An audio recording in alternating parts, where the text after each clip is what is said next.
So President Trump calling out Illinois Governor J.B. Pritzker, saying in part, quote, "The weak and pathetic governor of Illinois just said that he doesn't need help in preventing crime. He is crazy. He better straighten it out fast or we're coming." Over the Labor Day holiday weekend, at least 7 people were killed and 43 others were shot in Chicago. But Pritzker remains defiant.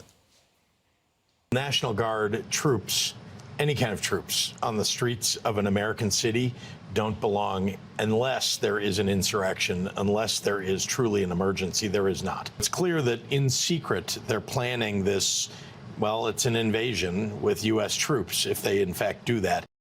An invasion? Our next guest has made it his mission to help clean up the streets of Chicago. You know him well. Project Hood founder, Pastor Corey Brooks, joins us now. Pastor, thanks so much for joining the program this morning. Me. I appreciate it. So the governor and the mayor, they continue to point to the numbers, and this is some of the numbers that they're pointing to. The murders are down 49%, robberies are down 10%, burglaries are up 8%, felony theft is up 46%. The misdemeanor theft is up 60%, and motor vehicle theft is up 78%. Obviously, that is some of the numbers, Absolutely. but it doesn't tell the full, complete story of what's happening in Chicago. Absolutely. There are individuals who are dying every single day. As you can see over the weekend, the rash of murders, the shootings, they're still going on.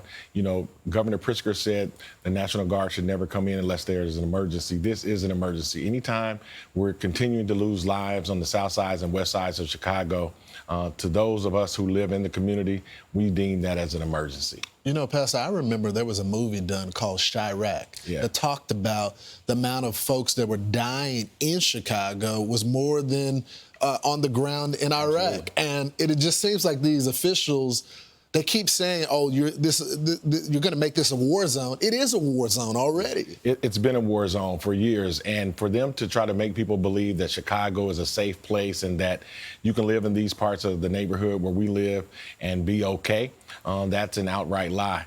I do believe that organizations like Project Hood, we've done a great job, and other organizations like Metropolitan Family Services have done a great job getting the violence down.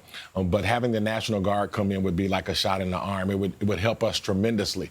We don't believe that they could solve all the problems, but we believe they can stand on corners and help calm down a lot of the violence so that we can continue to provide solutions that would be ongoing. So, Pastor, it's such a great point because I believe you need both buckets. Absolutely. You need law enforcement there with a strong presence, but you also need programs like you're doing with Project Hood.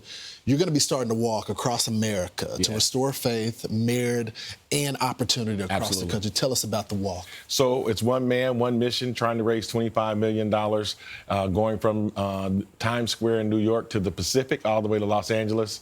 We start today in Times Square. Our goal is to raise those funds so that we can, number one, pay off the center that we're building. It's a 90,000 square foot. They're 60% complete already. It's being built because Americans from all around the country have been helping us. Number two, we're going to start a school for young boys in our neighborhood who don't know how to read. We have a 6% reading proficiency, a 4% math proficiency. That's unheard of and should never be in any community. Number three, we want to create an endowment so that we can make sure that we take care of ourselves and not have to rely on any government functions or people to help us and keep the programs and people blessed. And then number four, we want to start Project Hoods all around the country in urban and rural areas that need it. We believe that every block can make a comeback.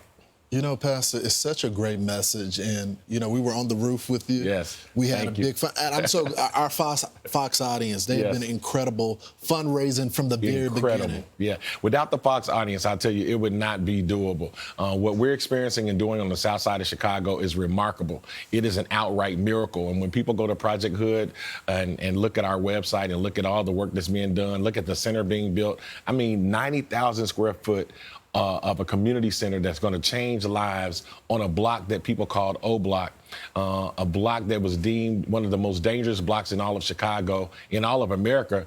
We're changing it around, and it's because of viewers on Fox and because of people all across the country have been such a blessing to us, and we really appreciate it. And that was not hyperbole. At one point, I remember visiting that block. It was the most dangerous block in the country. Yes. And you've taken that block back. Absolutely. I see all these young men coming and shifting to you, Pastor. Absolutely. I'm going to join you one day on this one. One day, $12.5 5 We're gonna miles figure every it day. out. Just Yes, give me sir. a couple of miles. Just a couple.